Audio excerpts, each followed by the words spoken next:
Blambangan sesudah keruntuhan Majapahit tahun 1527.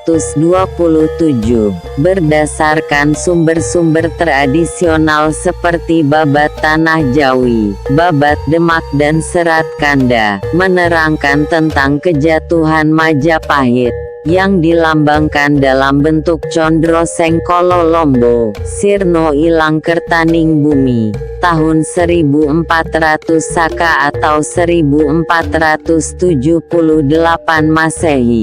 Kejatuhan Majapahit akibat serangan tentara Demak, yang dipimpin Raden Fatah, kemudian Raja Majapahit, yaitu Brawijaya V, mengungsi ke Blambangan menuju Bali. Mengacu pada keterangan ini, akan memberi stigma negatif pada umat Islam, yang tidak tahu diri berani melawan orang tuanya sendiri. Padahal kalau kita kaji secara kritis, berdasarkan sumber prasasti-prasasti dan berita-berita asing, kebenarannya disangsikan. Yang berkuasa raja terakhir Majapahit adalah Dyah Suprabawa. Ia meninggal di keraton. Yang menyerang Majapahit adalah Raja Keling Girindrawardana Dyah Wijaya Kirana, sesuai dengan prasasti petak yang dikeluarkan Raja Dyah Wijaya Kirana Sangmungwing Jinggan, memberikan tanah perdikan desa Petak kepada Sang Brahmana Ganggadara, atas keberhasilannya mengalahkan Majapahit. Selain itu juga ada pembangunan candi untuk Sang Brahmana, yang dilakukan oleh penggantinya, yang bernama Girindrawardana Dyah Wijaya Kusuma. Padahal piagam Prasati Trailokyapuri sudah dibuatkan, tapi tiba-tiba meninggal dunia, dan digantikan Girindrawardana Dyah Ranawijaya, yang melanjutkan eksekusi pengesahan pemberian tanah perdikan dan pembangunan candi, yang diberikan kepada Sang Brahmana Ganggadara, dengan mengeluarkan Paduku Hunduku, berdasarkan prasasti Jiu, maupun sumber Portugis, seperti Suma Oriental, yang ditulis Thomas Pires. Nama Majapahit masih disebut baru pada tahun 1527. Majapahit yang beribu kota di Daha Kediri, diserang Sultan Trenggono, dan Dyah Ranawijaya mengungsi ke Sengguru, lalu ke Panarukan. Penyerangan Sultan Trenggono pada tahun 1527, itulah akhirnya terhapus dalam peta sejarah. Jadi yang menyerang Raja Majapahit terakhir adalah Sultan Trenggono, bukannya Raden Fatah. Teka-teki itu sudah bisa terjawab, bahwa yang dimaksud Brawijaya V sebagai raja terakhir Majapahit yang dimaksud penulis Babat adalah Dyah Ranawijaya. Dengan demikian, sebenarnya Majapahit yang runtuh itu hanya Kedaton Kulon, sedangkan Wangsa Dyah Ranawijaya tetap berlanjut melangsungkan kekuasaannya di telatah bumi Blambangan, dengan ibu kotanya adalah Panarukan.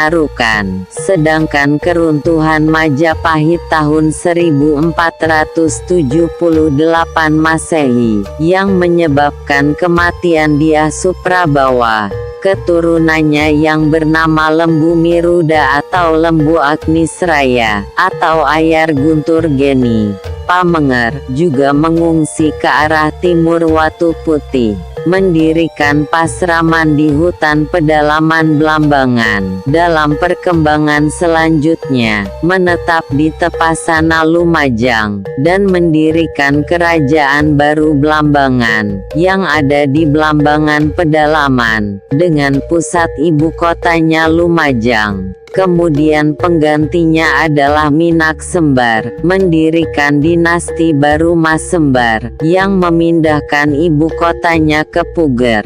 Putra Mas Kembar ada dua.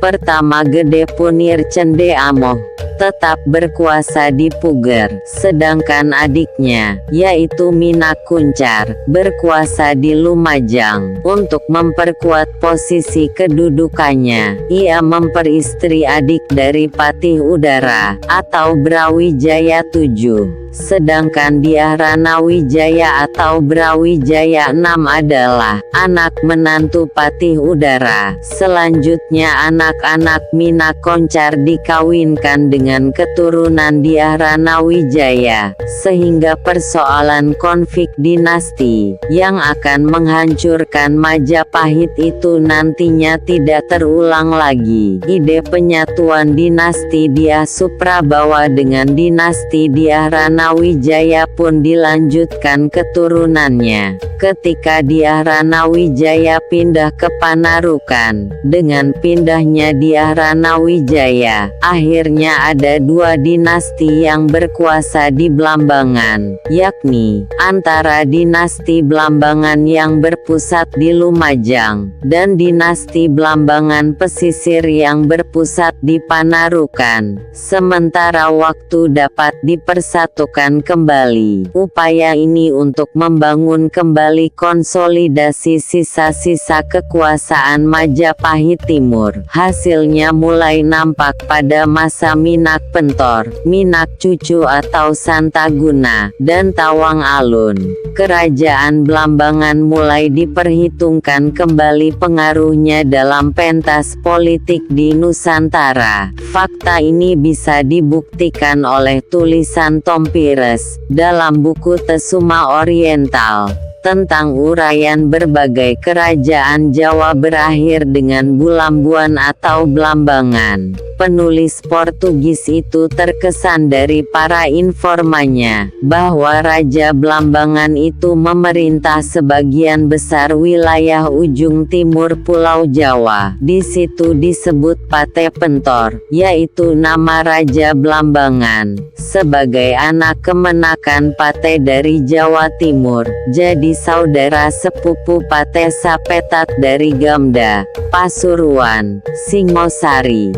Sekitar tahun 1510 Masehi, Pate Pentor Canja, Kedaton, Pasuruan, Pajarakan dan Panarukan, untuk mencegah daerah itu dikuasai Muslim Surabaya. Pate Pentor juga menguasai seluruh tanah pedalaman, yang disebut Camda, atau mungkin Sadeng, Lumajang, Prabalingga, rupanya juga sudah dikuasai oleh Raja Blambangan yang perkasa itu. Peristiwa penyerangan ketiga daerah tersebut yang terjadi pada tahun 1510. 3 tahun sebelum peristiwa itu terjadi, dikatakan ketiga daerah yang didatangi tersebut masih merdeka. Informasi penyerangan Blambangan diperoleh dari nahkoda kapal yang berdagang di Blambangan.